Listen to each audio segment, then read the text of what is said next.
Bueno, y ya para terminar, entonces, un ejemplo, ¿sí?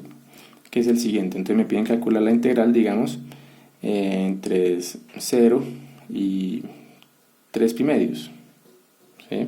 0 y 3 pi medios de la función seno de x de x. Entonces, ¿esto qué va a ser igual? Entonces ya no tengo que ponerme a calcular como lo hemos estado haciendo en los ejercicios, ¿cierto? De aplicar ahí con el límite, ni hacer sumas allá, ni nada de eso, no.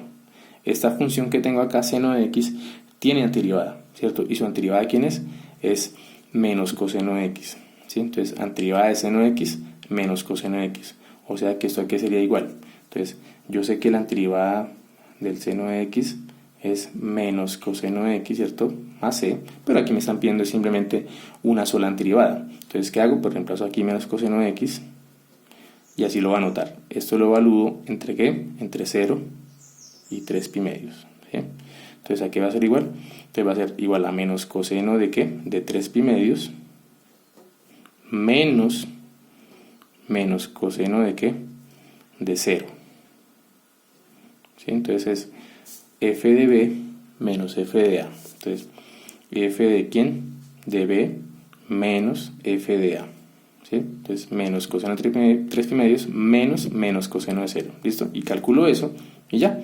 Eso es la integral de esta función. ¿Sí? Entonces, debo tener ¿qué? Una antiderivada.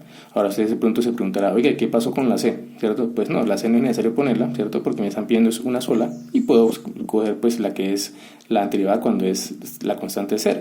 ¿Sí? Igual si pongo aquí cualquier valor, eso se va a anular. Entonces, si hubiera puesto la c, entonces me hubiera quedado menos coseno de x más c evaluado entre ¿qué? Entre 0 y 3 pi medios. Entonces, observe lo que pasa. Entonces me queda menos coseno de 3 pi medios más c, ¿cierto? Menos coseno de 0, ¿cierto? Más c. Y observe que esta c se va con esta de aquí. Entonces da lo mismo poner el valor que usted quiera, ¿cierto? Igual siempre se va a anular, por eso siempre se coge cuando c es 0. Bien, ahora si me dieran por ejemplo otra función como esta, integral desde 0 a 1 de Euler a la menos x al cuadrado, ¿sí? Entonces esta función que está aquí es un ejemplo de una función que no tiene antiderivada elemental, es decir, su antiderivada no se puede expresar como una combinación de funciones elementales de esas que hemos visto, ya sean algebraicas, trascendentales, ¿sí? O a trozos.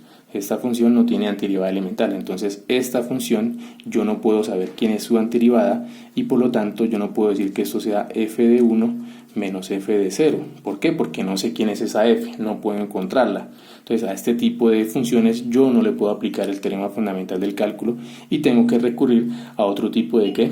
De métodos, ¿sí? Que vamos a ver más adelante, que son algoritmos iterativos para encontrar estimaciones a la integral. Bien, hasta aquí entonces la clase.